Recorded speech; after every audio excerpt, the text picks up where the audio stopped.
So, good morning friends. Now in this lecture, we will especially discuss azeotrophs. But before discussing azeotroph, as we have in last class finished Raoult's law, so some salient features of Raoult's law first I would like to discuss it, because they are very important and sometimes questions are asked from these also. So first thing, see here, in case of a non-volatile solute, non-volatile का मतलब क्या होता है? जो Sublime नहीं करता हो। Sublime नहीं करेगा तो उसके वेपर्स ही नहीं बनेंगे। अब जैसे in case of non-volatile solute means there is no vapor of solute, that is the vapor of solution is exactly equal to the vapor of solvent, because there is absolutely no vapor of solute. देखिए यहाँ पर हमने A और B का एक solution ले लिया और A यहाँ सॉल्वेंट है, B सॉल्यूट है। तो रॉल्ट्स लॉ के अनुसार होना चाहिए PA equal to P naught A into XA and PB equal to P naught B into XC। से B is a non volatile in nature, B जो सॉल्यूट है वो नॉन वोलाटाइल नेचर का है। तो ऐसी स्थिति में PB क्या हो जाएगा? जीरो। और PB जीरो क्यों होगा? क्योंकि P नॉट B जीरो है। P नॉट B जीरो क्यों है? क्योंकि नॉन वोलाटाइल सॉल्यूट है तो उसका अपना वेपर प्रेशर कुछ भी नहीं होगा। प्योर स्टेट का B का वेपर प्रेशर ही जीरो है तो उसका पार्शियल प्रेशर भी जीरो होगा। अब इसके बाद PB जब जीरो हुआ, P नॉट B जीरो है, तो इसका मतलब PS is here the pressure, total pressure of the solution. तो टोटल प्रेशर ऑफ सॉल्यूशन हम लोग क्या लेते हैं? PA प्लस PB, और यहाँ PB जीरो है इसलिए pressure of the solution is equal to only PA, that is the pressure of solvent. तो ये एक छोटा सा केस था नॉन वोलाटाइल सॉल्यूट का। जैसा कि मैंने पहले भी एक केस डिस्कस किया था कि अगर एक्सट्रीमली डाइल्यूट सॉल्यूशन हो तो वहाँ पर मोल फ्रैक्शन जब हम लेते हैं तो मोल्स ऑफ सॉल्यूट लेते हैं और नीचे मोल्स ऑफ सॉल्वेंट ले लेते हैं, क्योंकि सॉल्यूट का मोल सॉल्वेंट के रिस्पेक्ट में नेग्लिजिबल होता है, उसको नेग्लेक्ट कर देते हैं। तो उसी प्रकार यहाँ पर आपने देखा कि नॉन वोलाटाइल सॉल्यूट के केस में प्रेशर ऑफ सॉल्यूशन और प्रेशर ऑफ सॉल्वेंट सेम चीज होता है। इसके बाद हम लोग पूरे रॉल्ट्स लॉ में वेपर प्रेशर्स की बात करते रहे हैं। किसी भी सब्सटेंस का अलग अलग टेम्परेचर पर वेपर प्रेशर भी अलग अलग होता है। तो टेम्परेचर चेंज करने से वेपर प्रेशर में किस तरह से चेंजेस आते हैं, इस बात को डिस्क्राइब करता है क्लॉसियस-क्लैपेरॉन इक्वेशन। क्लॉसियस-क्लैपेरॉन इक्वेशन अगर आपको पता है तो आप एक टेम्परेचर पर अगर किसी सब्सटेंस का वेपर प्रेशर दिया जाए और दूसरे टेम्परेचर पर पूछता है तो आप उसको कैलकुलेट कर सकते हो। हाँ, इसको कैलकुलेट करने में आपको जब वो सब्सटेंस का 1 मोल वेपोराइज होता है डायरेक्टली, मतलब लिक्विड से गैस में जा रहा है, तो उस प्रोसेस में 1 मोल लिक्विड को कंप्लीटली 1 मोल गैस में कन्वर्ट होने में उस टेम्परेचर पर क्या इंथैल्पी चेंज हो रहा है, वो इंथैल्पी चेंज की भी जरूरत पड़ेगी और उस इंथैल्पी चेंज को हम लोग इंथैल्पी ऑफ वेपोराइजेशन कहते हैं। तो आइए क्लॉसियस-क्लैपेरॉन इक्वेशन के बारे में देख लें। This equation states that how the vapour pressure of a substance varies with respect to temperature. तो टेम्परेचर के रेस्पेक्ट में देखिए यहाँ हमने ln लिया है ना, तो इसको लॉन पढ़ते हैं पर बच्चे यूजुअली कॉमन ln पढ़ते हैं। तो ln P2 by P1, this is actually log base E। So log base E P2 by P1 is equal to delta H vap, means enthalpy of vaporisation by R। R is the universal gas constant जो आप लोग states of matter में use करते थे, into 1 by T1 minus 1 by T2। ये T1 एक temperature है, T1 temperature पर प्रेशर P1 है और T2 टेम्परेचर पर उस सब्सटेंस का वेपर प्रेशर P2 है। इसी को अगर log base 10 में लिखना चाहें तो log P2 by P1 is equal to enthalpy of vaporisation by 2.303 R into 1 by T1 minus 1 by T2। So Clausius Clapeyron equation के द्वारा अगर एक टेम्परेचर पर वेपर प्रेशर पता है तो हम दूसरे टेम्परेचर पर उसको निकाल सकते हैं, है ना। अब इसके बाद रॉल्स लॉ का एक एक्सपेरिमेंट है, मतलब एक एक्सपेरिमेंटल डिटर्मिनेशन है जिसके थ्रू हम जो एक्सप्रेशन रॉल्स लॉ में relative lowering of vapour pressure का लाए थे उसी एक्सप्रेशन को एक्सपेरिमेंटली डिटरमाइन किया जाता है। और इस एक्सप्रेशन को डिटरमाइन करने वाले साइंटिस्ट्स थे ऑस्टवाल्ड एंड वेकर, इसलिए इसको ऑस्टवाल्ड एंड वेकर प्रोसेस या ऑस्टवाल्ड वेकर प्रोसेस के नाम से जानते हैं। सबसे पहले इस एक्सप्रेशन में किस तरह से एक्सपेरिमेंट को सेटअप किया जाता है उसको जरा समझ लें। एक स्कीमेटिक डायग्राम है, देखिए 1, 2 एंड 3 तीन कंपार्टमेंट्स लिए गए हैं और तीनों कंपार्टमेंट में सेम अमाउंट ऑफ एक पर्टिकुलर सॉल्यूशन डाल दिया गया है। यूजुअली जब हम सॉल्यूशन बोले और कुछ स्पेसिफाई न करें तो आप एक्वस सॉल्यूशन की ही बात समझें। तो यहाँ पर हम एक्सपेरिमेंट करने के दौरान भी एक्वस सॉल्यूशन ही लेते हैं, तो एक्वस सॉल्यूशन तीनों में डाला गया और ये जो तीन कंपार्टमेंट्स हैं इसमें प्योर सॉल्वेंट डाला गया है, मीन्स H2O ऑब्वियस। तो चूंकि हम एक्वस सॉल्यूशन लिए तो हमारा सॉल्वेंट क्या है, वाटर, तो प्योर वाटर डाला गया है। अब देखिए ये जो 6 वल्व्स आप देख रहे हैं इनको एक थर्मोस्टेट सिस्टम में रखा जाता है, मतलब इनमें से किसी भी वल्व का किसी भी सूरत में temperature change through out the experiment नहीं होना चाहिए। तो एक लार्ज टब में ये 6 बल्ब्स को रखते हैं और उस टब में इन एक मतलब सिस्टम होता है जो कि टेम्परेचर को एग्जैक्टली मेंटेन रखेगा। अब देखिए इन तीनों बल्ब्स में सॉल्यूशन डाला गया और इन तीनों में प्योर सॉल्वेंट डाला गया है। ये क्या है, ये एक पाइप है, ग्लास रॉड की पाइप, जिससे कि ड्राई एयर जा रहा है। तो आप बताइए कि इन तीनों सॉल्यूशंस में जो ऊपर का खाली स्पेस है, चूंकि ऊपर से यहाँ सील्ड है सब, तो जो वैकेंट स्पेस है उसमें इस सॉल्यूशन का वेपर्स जमा होगा, तो उसमें सॉल्वेंट का वेपर भी जमा होगा। अब ये ड्राई एयर जब आएगा तो मॉइस्चर को अपने साथ एब्जॉर्ब करेगा। मान लीजिए पूरा यहाँ एब्जॉर्ब ना कर पाया तो कुछ और बचा हुआ प्रेशर यहाँ एब्जॉर्ब करेगा। यहाँ मतलब यहाँ तक आते आते 3 वल्व इसीलिए लिए जाते हैं ताकि वो सफिशिएंटली जितना वेपर प्रेशर यहाँ वाटर का है पार्शियल प्रेशर उसके अकॉर्डिंग वो सफिशिएंट मॉइस्चर को गेन कर ले। ड्राई एयर मॉइस्चर गेन किया, मॉइस्चर गेन करने के बाद वो क्या हो जाएगा, मॉइस्ट एयर हो जाएगा। And moist air you must know it is lighter than dry air. So ये मॉइस्ट एयर आगे बढ़ जाता है। आगे प्योर सॉल्वेंट है तो प्योर सॉल्वेंट में P0 होगा। ध्यान रखिए P0 will be always greater than partial pressure of water present in the solution containers. तो इसलिए P0 उससे ज्यादा प्रेशर है। यहां पर जितना वेपर टेकअप हुआ वो इसके प्रेशर यहां पर वाटर के प्रेशर के हिसाब से, पर उससे ज्यादा प्रेशर यहां है तो कुछ और वाटर मॉलिक्यूल्स उस मॉइस्ट एयर में मिक्स होंगे और मिक्स होने के बाद वो फुल्ली सैचुरेट हो जाएगा और वो सैचुरेटेड वेट एयर या मॉइस्ट एयर यहां से जाता है आगे। इसको हम गार्ड बल्ब्स कहते हैं। इन गार्ड बल्ब्स में ड्राइंग एजेंट लिया जाता है।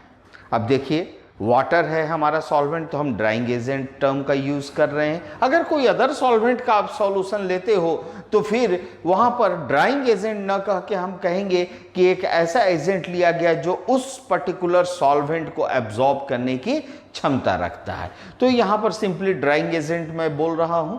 इन गार्ड बल्ब्स में ड्राइंग एजेंट के रूप में हमने क्या लिया है, एनहाइड्रस कैल्शियम क्लोराइड, उसका पाउडर्ड फॉर्म करके इसमें भर दिया जाता है। तो एनहाइड्रस कैल्शियम क्लोराइड, चूंकि लेबोरेटरीज में जो commonly available drawing agents use किए जाते हैं उनमें एनहाइड्रस कैल्शियम क्लोराइड है, क्विक लाइम है, कॉन्क H2SO4 है, P2O5 है जिसको आप P4O10 भी कहते हो, फॉस्फोरस पेंटॉक्साइड। तो इन सब में से कोई भी ड्राइंग एजेंट आप ले सकते हैं। एल्यूमिना है, तो ड्राइंग एजेंट्स को इसमें पैक कर दिया गया है। अब ये मॉइस्ट एयर जैसे ही इन गार्ड बल्ब्स के अंदर आएगा और इतनी दूरी ट्रैवल करते करते ये डिहाइड्रेटिंग एजेंट्स उसके अंदर मॉइस्ट एयर में जितना भी मॉइस्चर है उसको कंप्लीटली सोक कर लेगा, और सोक करने के बाद ये एयर फिर से पूरी तरह से ड्राई बन जाता है और ड्राई होकर यहां से निकलता है। ये है इनलेट, ये है फाइनल आउटलेट। इनमें जो सॉल्यूशंस लिए गए थे उनको भी पहले वेट कर लिया गया था। सॉल्वेंट, ड्राइंग एजेंट, सबको पहले से वेट कर लिया गया था प्रोसेस शुरू करने के पहले। अब प्रोसेस खत्म करने के बाद फिर से सॉल्यूशन को वेट किया गया, तो चूंकि इसके कुछ वेपर्स को ये एब्जॉर्ब कर लिया था, तो अब इस वल्व में जो सॉल्यूशन बचा उसका कुछ मास में लॉस होगा, तो इसके मास में भी लॉस होगा, इसके मास में भी कुछ लॉस होगा। अब देखिए इसमें सॉल्वेंट की मात्रा जो है ज्यादा होती है तो इसका मास अच्छा खासा लॉस होगा। यहां तो प्योर ही है सॉल्वेंट, पर इसका मास में बहुत कम लॉस होगा। क्यों?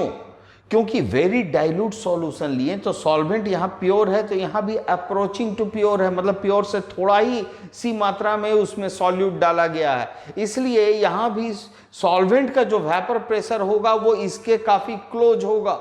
तो इसके प्रेशर के हिसाब से तो वाटर ऑलरेडी सैचुरेट हो चुका है, इसमें जो एक्सेस प्रेशर बना इससे कितना ज्यादा प्रेशर बन रहा है उस एक्सेस अमाउंट के रेस्पेक्ट में, प्रोपोर्शन में यहां पर वाटर को एब्जॉर्ब करेगा एयर, इसलिए यहां पर मास का लॉस बहुत कम देखने को मिलता है।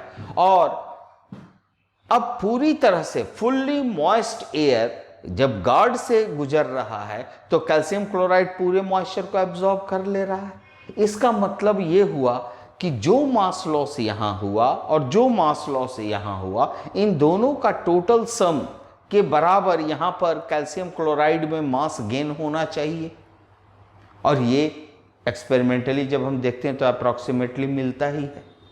तो इससे हमने यहां मेंशन किया है कि loss in weight of solution will be directly proportional to PS, means partial pressure of solution.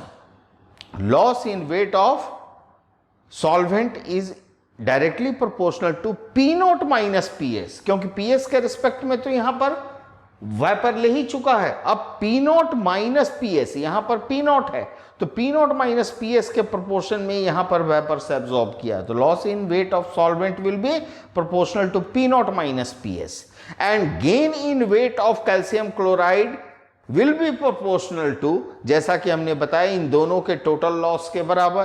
तो इसका लॉस PS के प्रोपोर्शनल था, इसका इसके प्रोपोर्शनल था, दोनों को हमने ऐड किया, ऐड करने पर PS और PS कैंसिल हो जाएगा, तो यहां बचेगा क्या? P naught। तो total gain in weight of calcium chloride will be directly proportional to P naught। और इसी से हम दो रिलेशन निकालते हैं। पहला, loss in weight of solvent by loss in weight of solution. Solvent में लॉस कितना हुआ? P naught माइनस PS, और सॉल्यूशन में लॉस कितना हुआ? PS। This will B equal to moles of solute bye moles of solvent.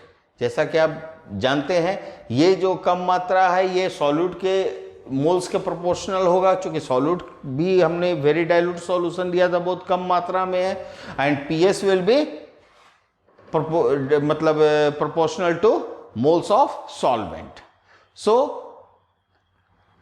यहां loss in weight of solvent by gain in weight of calcium chloride अगर कह दें तो P naught minus PS by P naught is equal to moles of solute by moles of solution आ जाएगा, और इसी moles of solute by moles of solution को हम लोग क्या कहते हैं?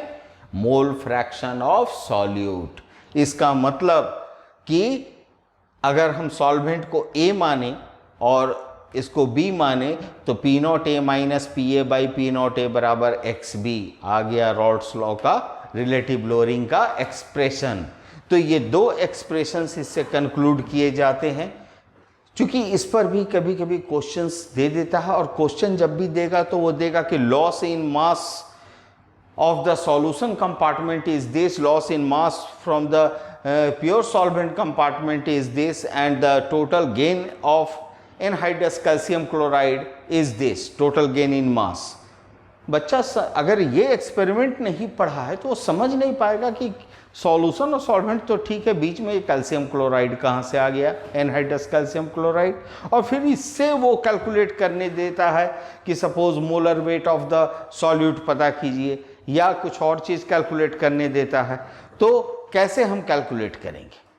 तो उसके लिए इस एक्सपेरिमेंट को अगर आप समझ रहे हो, इस एक्सपेरिमेंट को आप अगर पढ़ चुके हो, तो आपको माइंड में तुरंत एक डायग्राम फ्लैश कर जाएगा कि अच्छा सॉल्यूशन के वॉल्व से मास मतलब एयर को क्रॉस कराया गया, उसके बाद सॉल्वेंट से क्रॉस कराया गया, और इन दोनों से जितना मॉइस्चर वो टेकअप किया उसको रीअब्जॉर्ब कराया गया कैल्शियम क्लोराइड में। तो हम एक्सपेरिमेंट समझ पाते हैं, तो फिर हमें एक्सपेरिमेंट से रिलेटेड रिलेशंस भी नजर आते हैं। तो इस पर भी हम लोग जब प्रॉब्लम सेक्शंस होगा उसमें प्रॉब्लम करेंगे। इसके बाद now let us go to azeotropic part.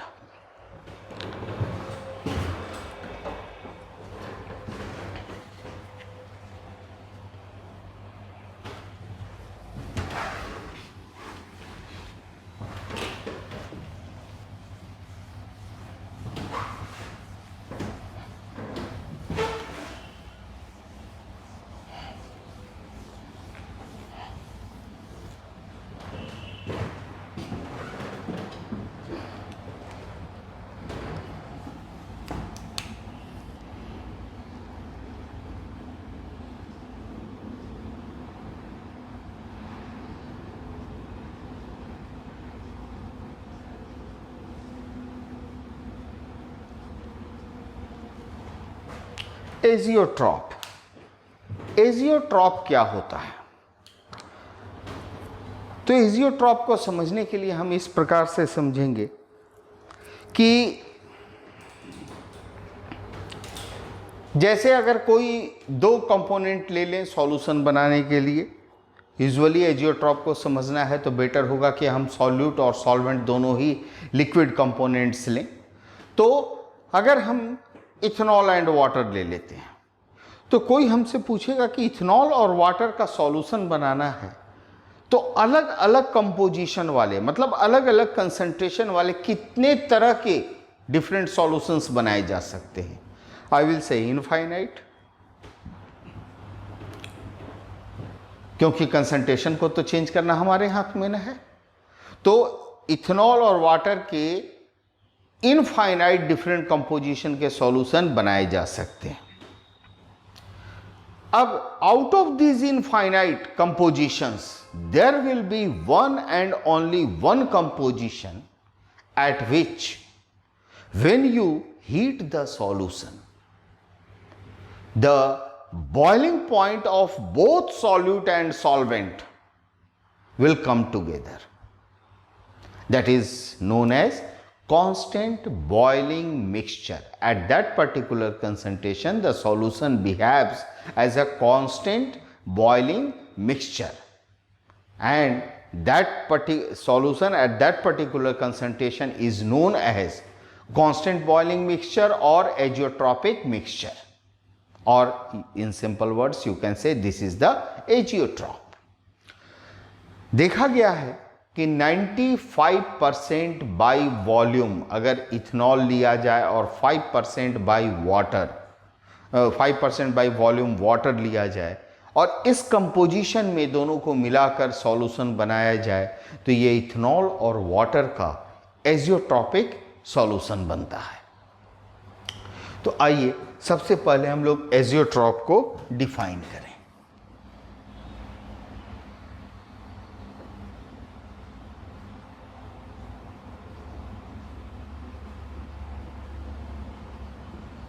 A constant boiling mixture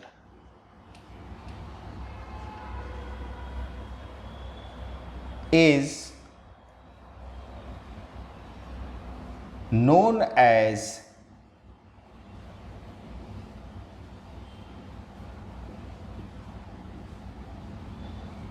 azeotrope. A constant boiling mixture is known as azeotrope. तो इथेनॉल और वाटर के तो इनफाइनाइट डिफरेंट कंपोजिशन के सॉल्यूशंस बने थे, ठीक है। उसमें एक पर्टिकुलर कंपोजिशन को हमने एजियोट्रॉप कह दिया। रेस्ट ऑफ द कंपोजिशन वाले जो इथेनॉल वाटर के सॉल्यूशन बचे उनको हम क्या नाम देंगे? उनको नाम दिया जाएगा जियोट्रॉपिक सॉल्यूशन। जियोट्रॉप का उल्टा हुआ एजियोट्रॉप। जियोट्रॉपिक सॉल्यूशन जिस सॉल्यूशन को हीट करने पर उसके दोनों कंपोनेंट्स सेम टेम्परेचर पर बॉयल न होते हो, मतलब उनको सिंपल डिस्टिलेशन मेथड से, फ्रैक्शनल डिस्टिलेशन मेथड से सेपरेट करना पॉसिबल है, वो सब जियोट्रॉपिक मिक्सचर्स कहलाएंगे। लेकिन जहां पर सेम टेम्परेचर पर बोथ सॉल्यूट एंड सॉल्वेंट अगर बॉइलिंग पॉइंट को अचीव कर लेते हैं, उनको सिंपल फ्रैक्शनल डिस्टिलेशन मेथड से हम सेपरेट नहीं कर सकते हैं, and such a solution is known as azeotropic solution. तो एजियोट्रॉप आपने समझ लिया, बहुत सिंपल है definition. A constant boiling mixture is known as azeotrope. अब जैसा कि रॉल्ड्स लॉ में आपने पढ़ा था कि सॉल्यूशंस जो होते हैं वो दो तरह का डेविएशन शो करते हैं फ्रॉम इट्स आइडियल बिहेवियर। तो एक पॉजिटिव डेविएशन हो सकता है, एक नेगेटिव डेविएशन हो सकता है।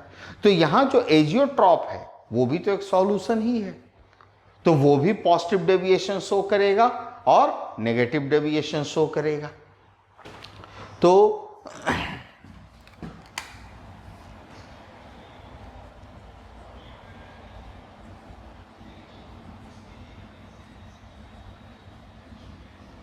एजियोट्रॉप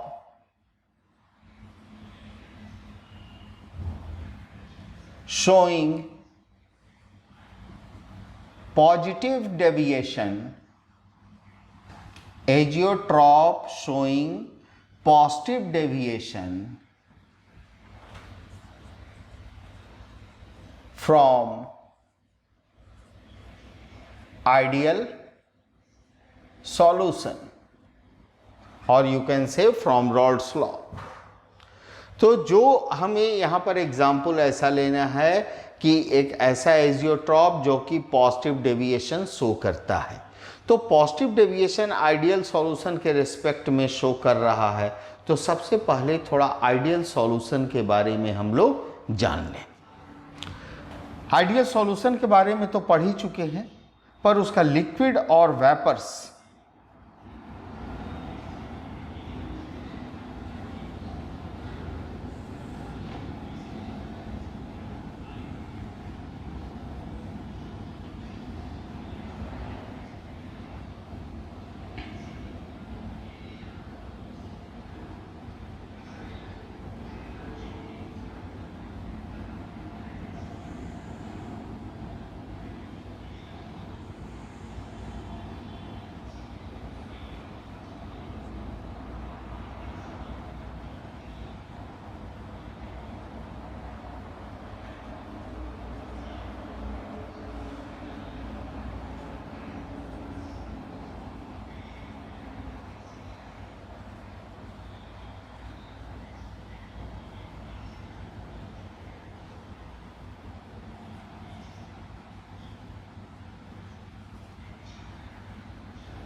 ये हमने टेम्परेचर वर्सेस कॉम्पोजिशन का ग्राफ लिया है। दिस इज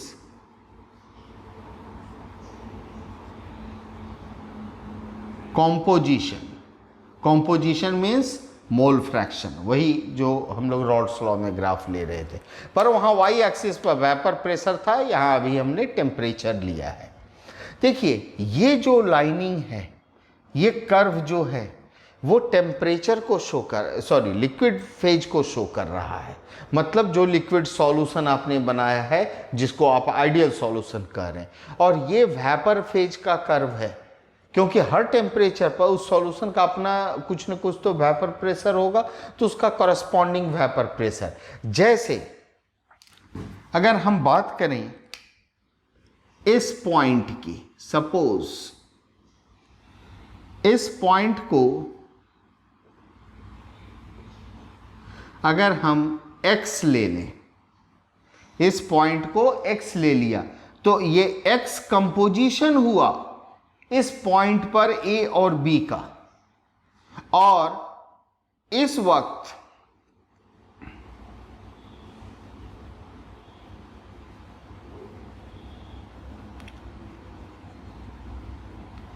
इस पॉइंट पर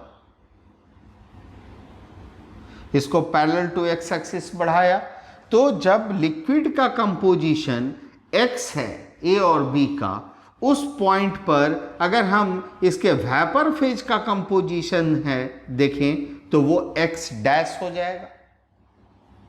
मतलब लिक्विड में A का रिचनेस जितना है लिक्विड कंपोजिशन में, A का जो भी मोल फ्रैक्शन है B के रेस्पेक्ट में, अगर हम वेपर फेज का देखें उसी टेम्परेचर पर, तो वेपर फेज में A का रिचनेस बढ़ गया, क्योंकि A देखिए इधर से इधर की ओर बढ़ रहा है। तो this vapour is slightly rich in B with respect to A, and here the liquid solution is largely rich in B with respect to A। हम ऐसा भी कह सकते हैं, क्योंकि यहां पर A और B का डिफरेंस देखिए, ये जो मोल फ्रैक्शन है, ये मोल फ्रैक्शन में अभी भी ये हाफ से इधर ही है। इसका मतलब कि A का जो मोल फ्रैक्शन होगा वो 0.5 से लेस होगा। तो अगर A का मोल फ्रैक्शन मान लीजिए यहाँ 0.4 है, तो यहाँ पर B का क्या होगा 0.6। तो B अभी भी ज्यादा है A से, पर B और A का अंतर कितना है? B A की तुलना में कितना ज्यादा है? 0.2 ज्यादा है, बहुत कम का डिफरेंस है। पर यहां पर अगर ये 0.1 है तो B होगा यहाँ 0.9, और B अगर 0.9 है तो इसका मतलब B A के रिस्पेक्ट में बहुत ज्यादा रिच है लिक्विड में, और उसी टेम्परेचर पर ये वेपर का कंपोजिशन हम लोग ले रहे हैं। इस चीज को मैं आइडियल सॉल्यूशन की चीज को, ग्राफ को इसलिए समझा रहा हूं ताकि फिर आप एजियोट्रॉपिक ग्राफ्स को अच्छे से समझ सकें। तो ये बात समझ में आ गई। अब हम लोग आते हैं, इसी तरह किसी भी पॉइंट के लिए आप अप्लाई कर सकते हैं। सपोज दिस पॉइंट की बात करें, इसको अगर हम y कह दें तो इसका कॉरस्पॉन्डिंग वेपर इसी टेम्परेचर पर y डैश हो जाएगा। तो ये आइडियल सॉल्यूशन का हमने एक ग्राफ लिया। अब हम चलते हैं पॉजिटिव डेविएशन को शो करने। तो पॉजिटिव डेविएशन का ग्राफ मैं आपको अब दिखाता हूं, उसको समझना अब आपके लिए ज्यादा आसान होगा।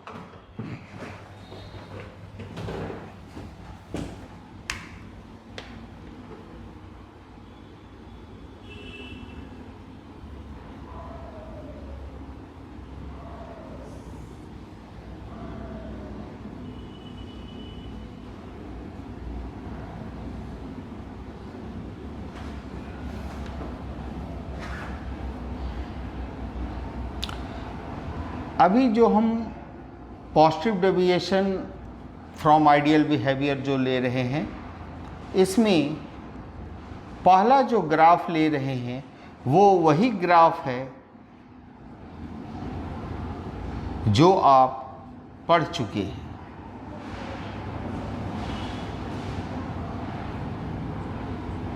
XA is equal to 0 at this origin and XB is equal to 1। y axis पर हमने रखा है vapour pressure, this is you say composition. Here xa is equal to 1, xb is equal to 0 at this particular origin, और यहाँ भी y axis है और इस y एक्सिस पर भी वेपर प्रेशर ले रहे हैं। अब आपको याद होगा कि आप पॉजिटिव डेविएशन का ग्राफ मैंने आपको कैसे सिखाया था। सबसे पहले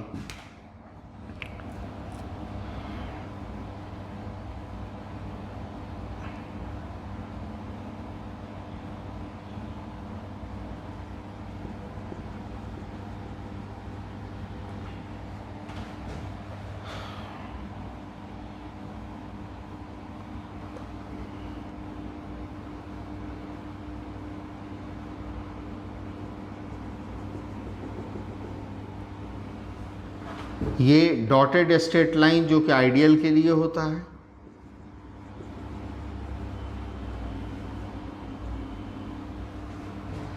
अब इस स्ट्रेट लाइन के ऊपर से ग्राफ जाएगा,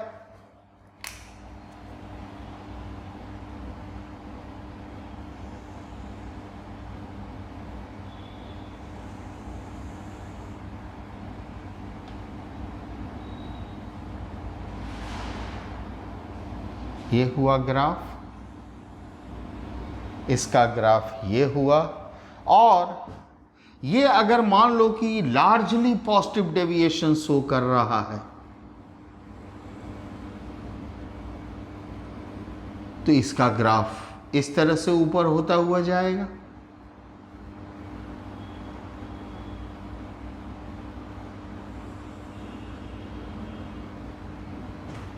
ऐसे शो कर दिया। अब आप देख रहे हो कि यहां पर एक आपको टॉप मोस्ट पॉइंट मिल रहा है, मतलब इस पॉइंट पर अगर हम यहां से एक वर्टिकल लाइन खींचते हैं तो उस पॉइंट पर क्या होगा, vapour pressure of solution highest है। इस पॉइंट पर vapour pressure of solution highest है। अब देखिए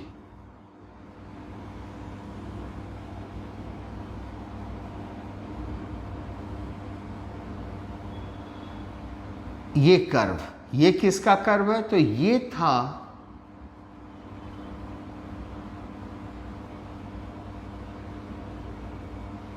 लिक्विड के वेपर प्रेशर को बतला रहा था और उसका वेपर फेज का ये है, ये लिक्विड का कर्व है, लिक्विड कंपोजिशन, और ये वेपर के कंपोजिशन का कर्व है। और इस पॉइंट पर वेपर प्रेशर हाईएस्ट है। इसको कुछ नाम दे देते हैं, सपोज W नाम दे दिया। At point W the vapour pressure of solution is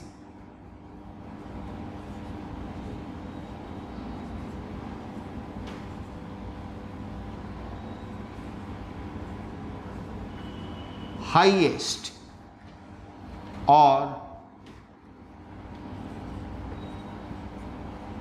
maximum, hence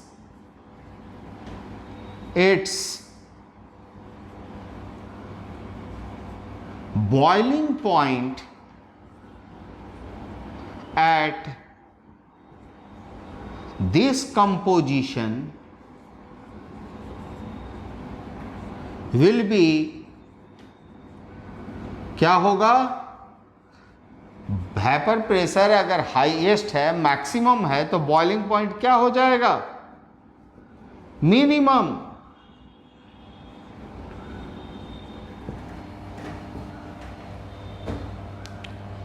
Boiling point will be minimum.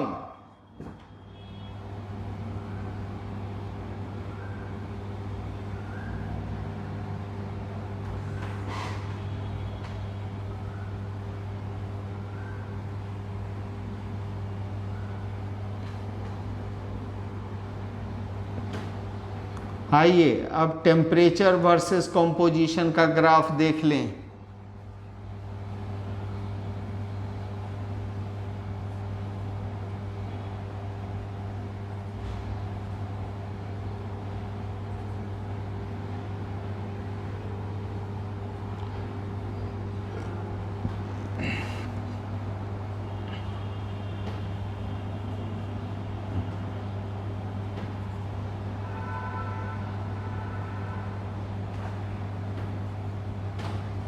देखिए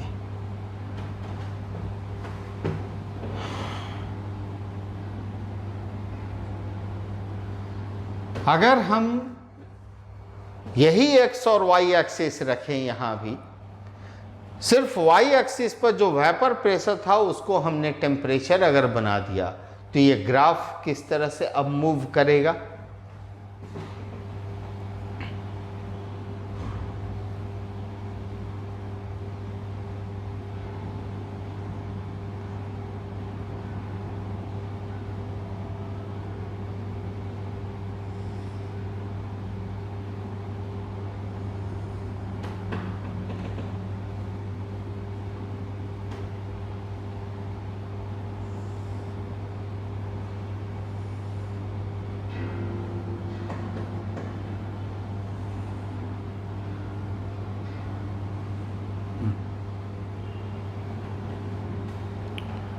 ये बी है, बी का vapour pressure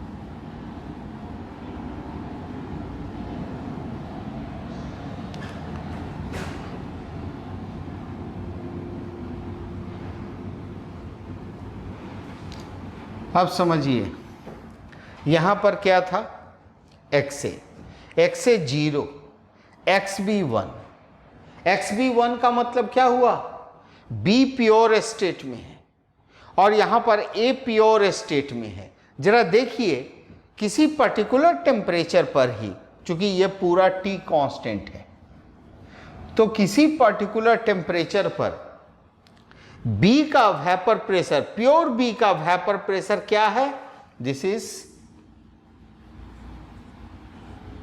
P not be and this is P not a. तो B का vapour pressure जिस temperature पर इतना है, ए का वेपर प्रेशर उसी टेम्परेचर पर इतना है, बोथ इन प्योर स्टेट। इसका मतलब क्या हुआ, A is more volatile and B is less volatile. जो सब्सटेंस जितना लेस वोलाटाइल नेचर का होगा उसका बॉइलिंग पॉइंट लाने के लिए उतना ज्यादा हीट करना पड़ेगा, उसका टेम्परेचर ज्यादा बढ़ाना होगा, तब जाकर वो अपने बॉइलिंग पॉइंट को रीच करेगा। तो यहां पर देखिए बी का बॉइलिंग पॉइंट टेम्परेचर क्या है, this is T naught B, pure B का बॉइलिंग पॉइंट। इसका मतलब हुआ कि इस टेम्परेचर पर प्योर बी का जो वेपर प्रेशर होगा वो एटमॉस्फेरिक प्रेशर के बराबर होगा, because this is the boiling point. अच्छा, अगर प्योर ए होता तो उसका चूंकि मोर वोलाटाइल कैरेक्टर है तो उसको बहुत थोड़ा ही गर्म करते, मतलब कि उसका टेम्परेचर, मतलब वो बॉयल होना शुरू कर देगा बहुत लोअर टेम्परेचर पर ही। तो इसका बॉइलिंग पॉइंट बी की तुलना में देखिए कम है, this is T naught B.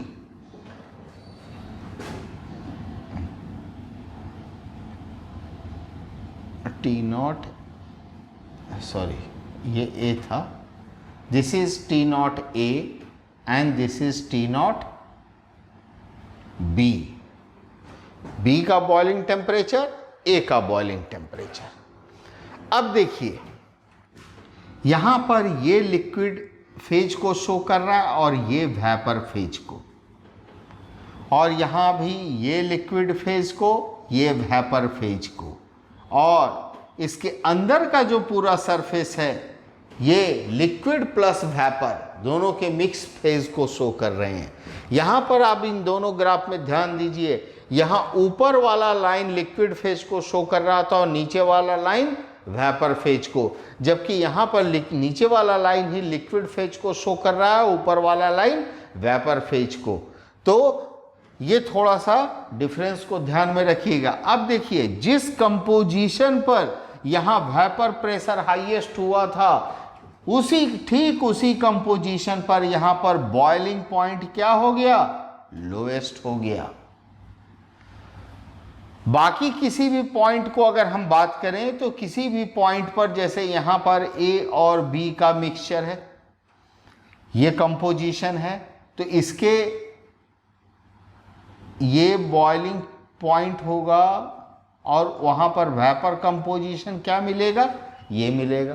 मतलब लिक्विड का कंपोजिशन अलग है और वेपर को जब कंडेंस करेंगे आप तो वेपर का कंपोजिशन आपको लिक्विड के कंपोजिशन से अलग मिलेगा।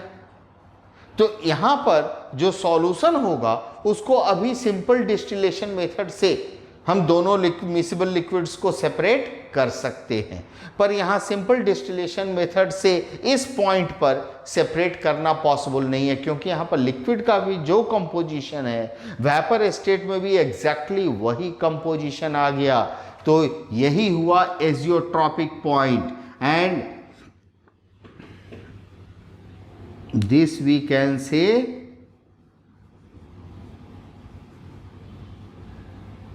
Azeotropic composition. और जरा ध्यान दीजिए, इस पॉइंट से अगर एक parallel to x axis line खींचते हैं तो टेम्परेचर कहाँ पर आएगा, इस पॉइंट पर, और ये टेम्परेचर जो है बॉइलिंग टेम्परेचर, ये T0A और T0B दोनों ही से कम है। इसका मतलब एजियोट्रॉपिक कंपोजिशन। तो इसको कहेंगे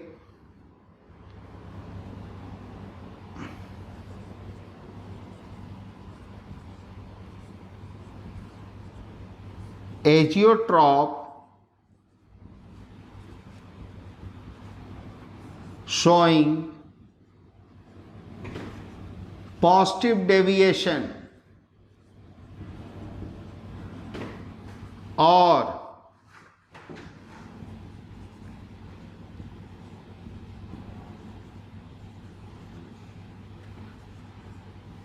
minimum boiling point। Minimum boiling point क्यों कह रहे हैं आप समझ गए, minimum boiling point azeotrope.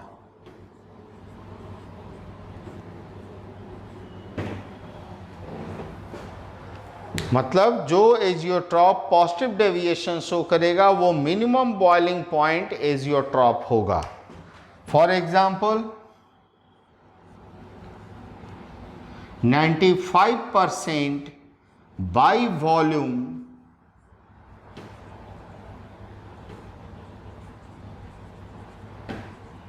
ethanol aqueous solution। 95 ethanol और वाटर का सॉल्यूशन पॉजिटिव डेविएशन शो करता है, ये मैं पहले ही एक्सप्लेन कर चुका हूं। अब अगर ये कंपोजिशन रहा 95% by volume ethanol aqueous solution, तो this will be an azeotropic solution.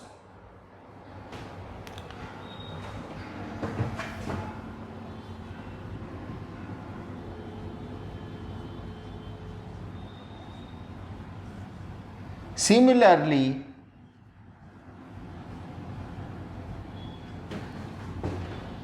in case of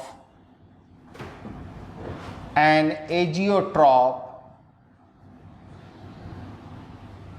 showing, इस बार क्या लेंगे, नेगेटिव डेविएशन शो करने वाला, showing negative deviation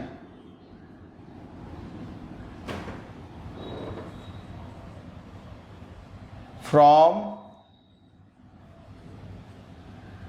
ideal solution.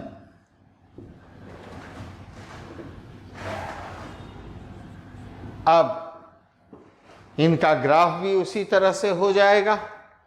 इस बार ये जो ऊपर की ओर से कर्व था वो नीचे की ओर से कर्व बनाया जाएगा, तो ये नीचे की तरफ बनेंगे और जिस कंपोजिशन पर वेपर प्रेशर लोएस्ट मिलेगा सॉल्यूशन का, उसी कंपोजिशन पर टेम्परेचर वर्सेस कंपोजिशन का ग्राफ लेंगे। तो ये ग्राफ फ्लिप कर दीजिए ऊपर की ओर, तो वहां पर हाईएस्ट बॉइलिंग पॉइंट हो जाएगा, मतलब मैक्सिमम बॉइलिंग पॉइंट। तो azeotrope showing negative deviation from ideal behaviour का दूसरा नाम क्या दे सकते हैं? Maximum boiling point azeotrope. Maximum boiling point azeotrope ये कहलाएगा, क्योंकि इसका जो बॉइलिंग टेम्परेचर होगा वो आइदर ए और बी दोनों से ही ज्यादा होगा। ए का जो बॉइलिंग पॉइंट है और बी का जो बॉइलिंग पॉइंट है, इन दोनों से ग्रेटर बॉइलिंग पॉइंट मिलेगा एजियोट्रॉपिक मिक्सचर का। अगर हम इसमें एक एग्जाम्पल की बात करें तो इसका क्या एग्जाम्पल हो सकता है? 65% by mass.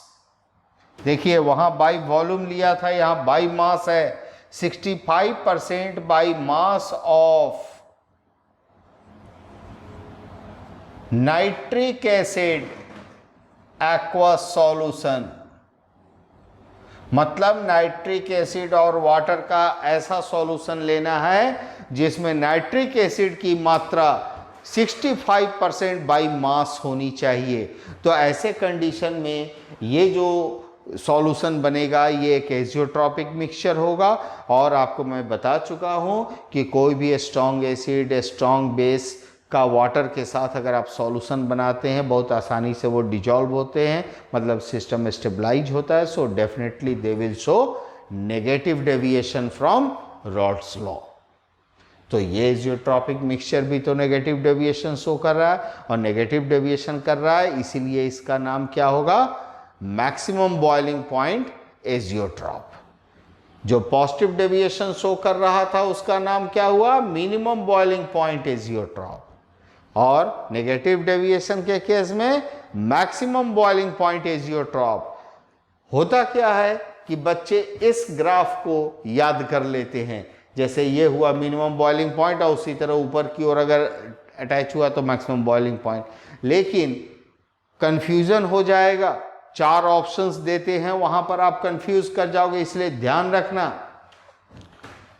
Vapour pressure versus mole fraction का ग्राफ है या टेम्परेचर वर्सेस मोल फ्रैक्शन का ग्राफ है, इस बात को गौर करना जरूरी है। क्योंकि इस ग्राफ में अगर नीचे वाला सारा चीज मैं मिटा दूं, सिर्फ इतना ही ग्राफ छोड़ दूं, तो वेपर प्रेशर वर्सेस कंपोजिशन लिखा हुआ है, तो यह ग्राफ करेक्ट है पॉजिटिव डेविएशन के लिए। नेगेटिव डेविएशन होता तो यही नीचे की ओर होता। लेकिन टेम्परेचर वर्सेस कंपोजिशन लिखकर अगर ऐसा ग्राफ दे दे और कह दे कि ये मिनिमम बॉइलिंग पॉइंट एजियोट्रॉप है, तो गलत हो जाएगा। मिनिमम बॉइलिंग पॉइंट में टेम्परेचर मिनिमम होना चाहिए, और यहां तो पूरा ग्राफ जो है एक कांस्टेंट टेम्परेचर पर ड्रॉ किया जा रहा है।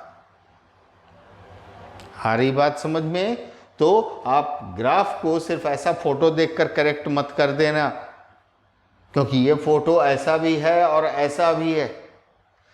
नेगेटिव डेविएशन जो शो कर रहा है मतलब मैक्सिमम बॉइलिंग पॉइंट एजियोट्रॉप, तो मैक्सिमम बॉइलिंग पॉइंट एजियोट्रॉप का रूपरेखा इस तरह का आपको दिखेगा। पर इस तरह का कब दिखेगा? जब टेम्परेचर वर्सेस कंपोजिशन का आप ग्राफ लोगे, और जब अगर वेपर प्रेशर वर्सेस कंपोजिशन का ग्राफ लोगे तो उसी का इस तरह का दिखाई देने लगेगा।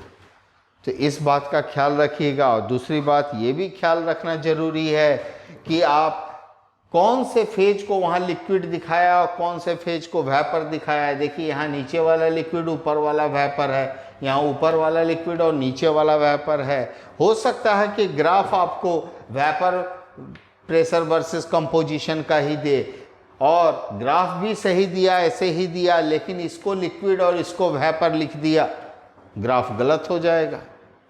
तो आपको एक ही चीज का, एक ही क्वेश्चन में 4 ऑप्शन देगा, 4 तरह का ग्राफ बना देगा। एक बार ये, फिर उसी में एल और वी को उल्टा कर देगा, फिर ये, और फिर इसमें भी एल और वी को उल्टा कर देगा। तो आपको चूज करना होगा कि कौन सा करेक्ट ग्राफ है। आपकी नज़र दोनों जगह होनी चाहिए, एक्स एक्सिस और वाई एक्सिस पर क्या लिया गया है इस बात पर भी, और कहाँ पर लिक्विड और कहाँ पर वेपर लिया गया है इस बात पर भी। So thank you very much. इस लेक्चर में हम लोग यहाँ पर फर्स्ट कॉलिगेटिव प्रॉपर्टी और उससे रिलेटेड बहुत सारे एस्पेक्ट्स, जैसे ऑस्टवाल्ड, ये क्लॉसियस क्लैपेरन इक्वेशन भी हम लोगों ने पढ़ लिया, रॉल्ट लॉ के स्पेशल केस भी देख लिए, है ना।